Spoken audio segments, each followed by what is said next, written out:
Hi, everybody. Welcome to Beyond the Roundabout. My name is Jack Russell. Alongside me, Mayor Sue Finkam. Good morning. Welcome. Episode 4. Look at us. Look at us. Look at us. Thank you so much for being here.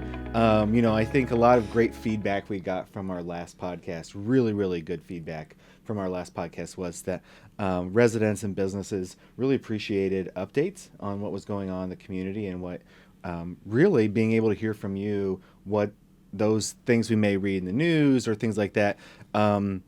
It was great to hear from you of, hey, these are the things we're working on. These are things we're doing. And so it's kind of that theory of if it ain't broke, don't fix it. And so my theory was, hey, let's do that again between our last podcast and today. A couple key items. One of the biggest items is the wonderful budget. Now, we're not going to, just so everyone knows, keep watching. We're not going to talk fully into the budget, right, but kind of a little debrief of what that process is like, how it's been important for you as you've been mayor, and what can people kind of expect as we go through this process. Thanks for teeing up my favorite topic I was right gonna now. Say, we could spend the next 2 hours talking about the budget, but no, I'm just kidding. Well, and let's talk about the process in and of itself, because it is a little different and a lot more intensive than some of our smaller companies might have to go through, or an entrepreneur or a solopreneur's business. It's maybe very similar to some of our larger businesses. I worked in large hospital systems in my career.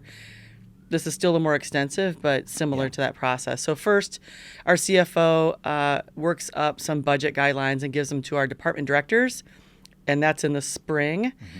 They had to have, department directors had to have their budgets back to us in July. Now, when I say budgets, it's appropriations, and appropriations just means what they're going to spend. Yeah. So our CFO can look at trends and can look at changes in state law and other things to help determine what the revenue will be. Mm-hmm. And I will tell you that's a little bit of a frustrating point, because you're running a concurrent process where you're trying to anticipate what your spend is going to be based on your strategic priorities. Yeah. And you really don't know what the revenue is going to be, because literally they're still working on revenue projections in certain areas, because with some of the changes in state tax law, which we'll get to, they're having to run parcel by parcel analyses. There's like 35,000 parcels in Carmel. So give or take a few thousand there. It's like 32,400, something like that. But that's a challenging analysis. The people who are winning right now are municipal financial consultants. Uh-huh. So anyway, so our directors send their budgets into our CFO in July. He starts going through them with department directors saying, wow, why the 15% increase year over year? Or this projection doesn't look quite right because this line item's way out of whack. Why is that? Probably a very good reason. Maybe they moved something or a new initiative. But he starts getting into the weeds with them. Then I get my shot at it and get into the weeds a little bit more. Of course, him and I are both looking at what are the themes for the organization, but then also specifically for that department, what are we trying to accomplish? Right. We're at the stage now that our CFO has gone through them a third and fourth time with the departments and is now pulling, as he says, the pieces of the puzzle together. Right. So I did get a note last night saying, I think I've got it. I think we're within $100,000 of revenue. But there's some assumptions he made that him and I have to go over now to make sure I understand his assumption, make sure I agree with his assumptions, and make sure we have enough breathing room. Revenue always doesn't come in exact. Now, property tax is paid in arrears, so that's pretty good data. But one of the things we noticed is our LIT was down, which is local income tax, last year, which would suggest incomes are lower. But we also, there's also other things that go into, it's not a direct one-to-one relationship. Right. You pay your local income tax, it comes to the city, it goes to the county, and then has a complex formula that's divvied up currently. That's changing for next year as well. So there's all these moving targets right now that we're trying to plan around. Yeah. But that's kind of the process. We present it to City Council via email September 1st. This year we have then an hour and a half conversation or so with City Council on September 8th to review it. Then we have department meetings, which means our department directors present to the City Council September 15th and 16th. So that's another 16 hours of meetings. Then we have another meeting on 23rd to kind of reconcile our city councilors' thoughts, which are not always aligned. You know, they're individuals that represent their distinct areas. And then we present it to the public, which is a formal process that has a budget ordinance that goes together with the rate and the budget spending.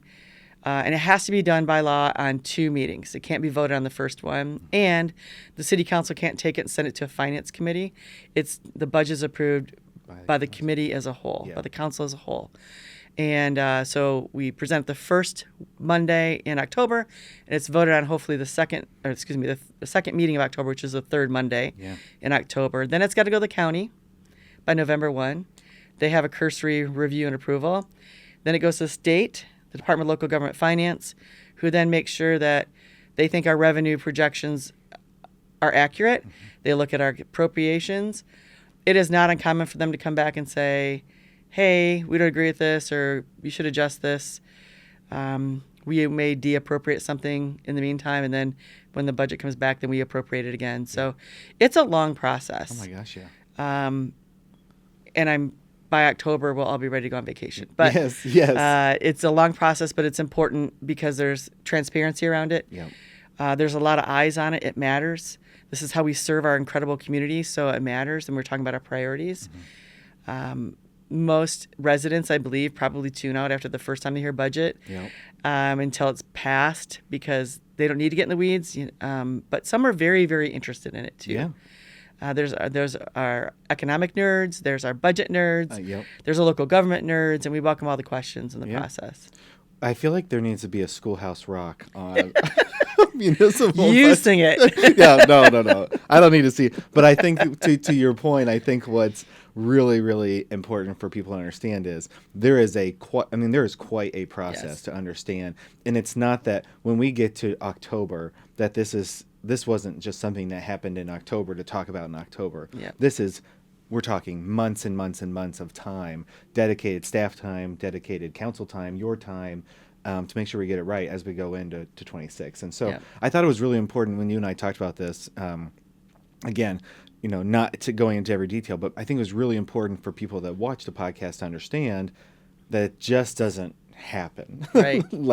And I think the other thing is, based on how you have, ran the city of Carmel is around transparency and around, hey, we are going to show how we're going to do this, what's in each item.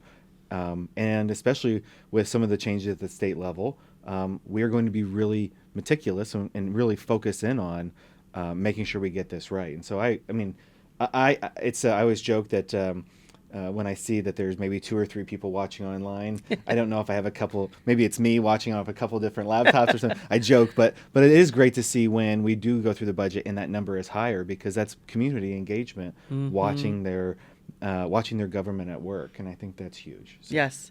I hope that they at least pay attention to what our priorities are. Yeah, 100%. Which, by the way, is public safety and our road infrastructure and taking care of our arts program and making sure our employees get a COLA, because we can't afford that this year.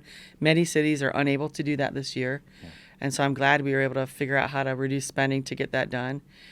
Make sure we have a balanced budget would be the first priority, by the way, and not a truly balanced budget, not one that's built on,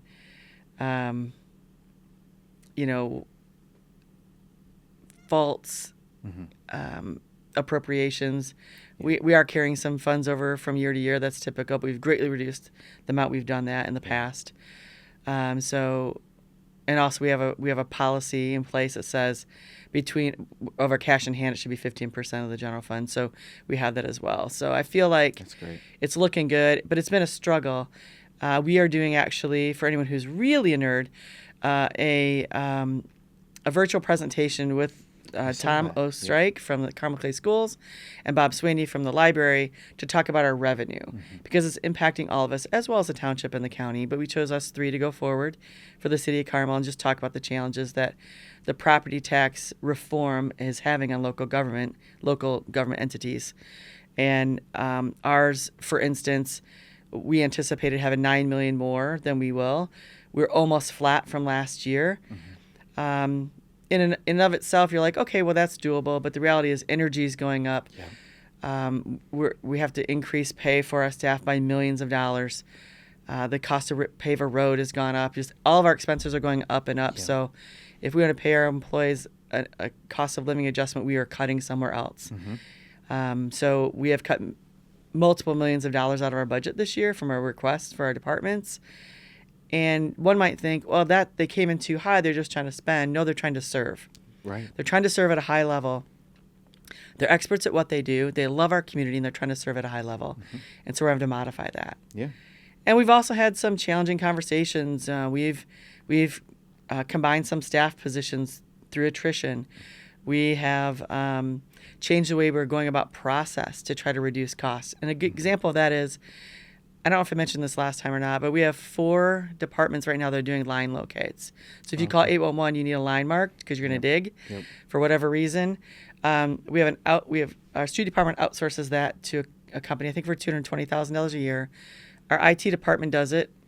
Our sewer department does it. Our wastewater does it, and our water department does it. That's just silly. Yeah. So we'll be able to stop the contract through streets, not have the person do it through IT, and put them to better use somewhere else. And then utilities will be doing it moving forward. So they'll probably have to hire somebody, but it looks like a net savings of, I think, and don't quote me on this, like $40,000. Yeah. So we're trying to find all of those opportunities throughout the organization to save dollars before we ever have to cut services. And so we've worked hard. I'm really proud of the staff. It's uncomfortable because people will say, but it's always worked. Look at our rankings. Yeah. We serve at a high level, and we do, but we have to serve at a high level at a lower cost of doing business. Yeah. And that's the challenge we have in front of us. But it's not unlike any business that is a member of your organization. Yes. They do it on a day-to-day basis. And government should be no different than that. Yeah. Well, I think that's fantastic. I appreciate that. And I know that that's been a really key part of your administration is looking at those things, diving into it. And as you and I have probably talked on the phone many times, data is a powerful thing, and it can drive those things. And so so one of the other things we talked about last time was C&O. And I know we're not going to go too deep into it, but I know you guys did some community surveys and things like that. I thought it was important for people to know kind of how that process went and what successes that you guys found through those surveys. And I thought that was another point that I want to make sure we continue to talk about. Thank you. We got great feedback on that. And it was fun seeing some of the comments come in. So for those of you who may not be familiar, we had 3 different entities, 2 architecture firms and 1 placemaking firm, put together some we'll say cursory master plans, and then put them up online and put them in public spaces for people in our community to weigh in on. And it was on an online portal where we could go back and see what the feedback was. And we have a consultant that's pulling all that together now. And the entities also got another chance at kind of revising their plans based on feedback and met with members of our committee last week, I believe it was. And so now the committee is charged with trying to select a partner to move forward to do a real master plan. Yeah. I was so impressed with a lot of the work that these guys did. That's awesome. But feedback was interesting. First of all, as we know, our community loves its city, public spaces. And so seeing the feedback about please make it walkable, please make sure we have public space. But they also wanted some things that were different. They wanted more sustainability. And by sustainability, I believe what they're talking about is more grasses and green space and maybe a more feeling of nature. So how do you do that with a mixed-use development? There's been some across the country that have done that very effectively. So that was great feedback. Really interesting, too. I've said in the past that Carmel residents like shiny and new. Yeah. Probably partly because we have higher incomes and a higher disposable incomes in that and as compared to other communities. So people can afford to also at their home get shiny and new. So there's a lot of feedback about we want something different that's not currently offered in the city of Carmel. Yeah. From either the retail or the placemaking. So that was interesting to see. Lots of comments about trees. I'm sure. Now, this is not an area with lots of trees. There's a couple areas with mature trees, but they're very small. Yeah. So that means planting more trees, which is great. We budget for that every year. Yeah. And also architecture. Make sure we keep the architecture high. So those are great that we already get that feedback, and the entities that were partnering with us took it to heart and adjusted their plans. And I think that there's more work to do there, right? The next plan will be to develop the big master plan and then yet go back again to the community in a kind of a SHREP function where we can say, these are the elements, some of these maybe key areas blown up or zoomed in on, so to speak, where people can come and give their feedback on it. And I'm also proud of the fact that we've had parks involved in this from the very beginning because parks is such an important part of our community. In the past, parks has brought in after the fact and said, hey, we want to use your park impact fees for this entity, rather than having Michael and his team, Michael Klitzing's our executive director of parks, having him and his team at the front of the plan, which I'm super proud of the fact that we brought him in early. Yeah, that's awesome. Well, after our podcast, I went over there, drove over there, because I knew where it was, but you don't, until you go over there and you drive and you kind of what an amazing site. I mean, it's, number one, you forget how big the site is. Yep. It is a large site, but also just the opportunity. It's really a blank canvas to figure out how you can recreate that side of, I would say that side of town, but how you can recreate it. But if you've not gotten a chance, just where it's located, it's perfectly located, and an opportunity between the central core and obviously the 31. And I just, as I was driving past it after our podcast, I was like, wow, we have a great opportunity to do something really special here. Yep. But one of the things, obviously, we're a chamber of commerce, and so one of the things I was going to ask you as well in this CNO is, where do you think businesses can play a role in having a conversation with your administration around this new concept, and what would you hope the businesses would come to you with? I really want them to weigh in, not only to me, but also to City Council, for what they think it takes to attract and retain talent. Yeah. Because that helps our economy go round and round. And we need, especially with this new way of relying on income, we need more local income, and we need more corporations in the way that the state has changed the property tax process, collection process. So we really need to make sure that we are listening to businesses more than we ever have before. I've had a great time going around to businesses, Allegiant and Delta Faucet and Zotec and others, just to see what they do, how they do it, and what's important to them. And we continue to do more of that, and we have a schedule for the rest of the year. But I want businesses to proactively engage with us to say, please make sure you have more of these public spaces, which is what we heard from Allegiant, who's sitting right on the edge of that district, where the CNO district is. We want to make sure that it's a place our employees can enjoy. And we have to get in cars if we want to go get other than Subway, which is right next to them. Yes. If we want to get something other than Subway, our employees have to get in cars. We'd love to have a walkable district right here. Yeah. So I'm excited about that, but I invite any and all business leaders to give us feedback. And I think that would go a long ways. Yeah, I appreciate that. I think that's really important.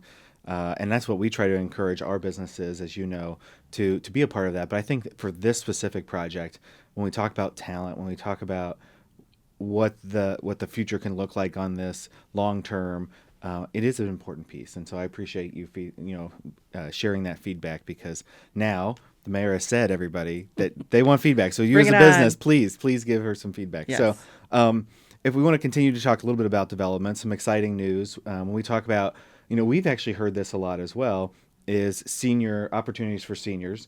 And so Signature 55, that's right there on Old Meridian, a great addition to what's already being built there. If you just want to talk a little bit about that, because I know that that's something that we've heard is, especially in Carmel, is more opportunities for seniors. And, what we're seeing is, hey, this is what we'd like to see, and now here's a product of what we can provide you. And so if you just want to talk a little bit about the Signature 55, I think it's a great project as we look at that Old Meridian core, because it's just, obviously north of the CNO, but I think it's a great opportunity, some unique development up there, some unique development on CNO. I know 31's been a focus of yours, and so now we're starting to see some of those opportunities that maybe weren't there open up. And so I just thought I'd share that one and get your thoughts on that. It's a great higher end development for 55 plus. It's independent living. Yeah. And I thought it was interesting too. They want to focus on, not exclusively, but want to focus on attracting 55 plus males, because it's my understanding from their presentation and discussions with them that these independent living facilities largely are female driven, so they want to make sure that they can attract males to these. I think what's great about it is it's also a curated opportunity. They will have classes and recreational opportunities, both on-site and off-site, to make sure that the residents there have a sense of belonging and can combat the loneliness that does come in our later stages of life. And I just thought that was fantastic. And, of course, we have a park element on the back side of it. Yeah. And Michael Klitzing and Matt Snyder and Henry Mistetsky worked long and hard on how to finance that. And overall, this will tie to a new trail that the City Council financed with our last bond offering that will give us, again, another backside trail that goes through right next to the woods, next to Carmel Middle School. Yeah. And we want to focus on veterans both in that park and along that trail. Not a memorial. We have a memorial, but just our gratitude for service. Yeah. And I think that's fantastic. So, Mayor Brainerd, before he left office, dubbed that Old Meridian corridor as the flower district, but there wasn't any plan to it. And so we've started to put a plan together that would fill in what the roundabouts look like, what do the public spaces look like, how can we bring art in the area that is flower focused. Yeah. And we've had some cool things come together. So we're not ready for prime time yet, but I'm excited about what that could be because it would be a much more vibrant, colorful area than it is now. I love that. Yeah. I love that. And what fun could it be to tie in with veteran and military with roses and poppies and other flowers, peace lilies that have meaning. Yeah. So I think there's some really talented landscape architects that are helping us, and I can't wait to see the next iteration of what they come up with. That's amazing. Then we just have to figure out how to fund it. Yes. Step 2. Yes. But I think the ability to listen to, that is just what I hear consistently, not only in Carmel, I think across the county, is opportunities for seniors and to have a unique project where it's coming in at a unique time where we are going to continue to see investment along that corridor and along that area. It just makes me feel good that we're listening. We know, or you are listening. And that our community is listening, and we want to do what's best. And so I just wanted to add that one because it is just a perfect example of when community gives their thoughts and opinions and says, "Hey, these are the things we'd love to see in our community," and then to see your city respond to that. I think that's just I don't know. It's just always it's those little things that sometimes we just you approve a project and you move on to the next thing. But I looked at it as, wow, look, we're listening to what our residents had to say. So. And it's interesting too. We've heard from seniors too that they don't want to be. Oftentimes, they don't want to be in an older person community only. Yeah. So someone might look at this saying, "Wow, this is 55 plus. We're confining these folks to the same age group." Because we've heard from seniors, they'd like to see the little kids. They'd like to see the young adults active. This isn't a very active corridor. There's, a vibrant retail just south of it. We're completing the project just north of it. And we have a really nice Rose Plaza, which is similar to Midtown, but a little smaller. Yep. Of course, it's got the Avant, the Olivia, and the Signature just north and northwest of it. Yep. So this is a very vibrant area that's highly walkable, with a Meijer just a couple blocks down the street.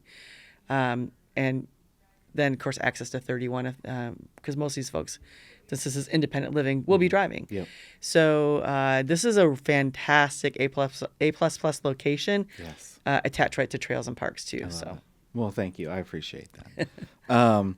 So before we wrap up, one of the things that also there was some conversation around was the position review. And so I thought it was really important for you to talk a little bit about the importance of why you're going through that process and what that means as people are kind of reading it or trying to figure it out, what that means and what that means for their city. So this is one of those nerdy things, right, that business owners and leaders have to do, and that is making sure the architecture of your jobs in your company are fair and equitable and aligned. And one of the things we noticed when we got in office and in our transition review is many of our positions didn't have job descriptions. That's a problem because one of my promises is that we would start looking at performance management. We don't do performance appraisals right now, unless a manager has taken it upon themselves, but it's not a whole house effort. And so to have those performance conversations, you need to have job descriptions. Right. When we start looking at the different jobs across the city, we found job titles to be inconsistent either with the current market titles or inconsistent with each other. So an administrative assistant in one job, in one department, did not mean the same thing as an administrative assistant in another department. And we're in what's called a step and grade system, or grade and step, depending how you want to call it. Yeah. Most jobs are graded or are arranged by grades. Grade 1, grade 2, grade 3. The bigger the grade, the higher the complexity and the higher the pay level usually. We also then have a step system within each grade, so you might get hired in at step 1 and then over the course of 5 years get automatically advanced through your steps. At the end of 5 years, you're at your maximum of your range.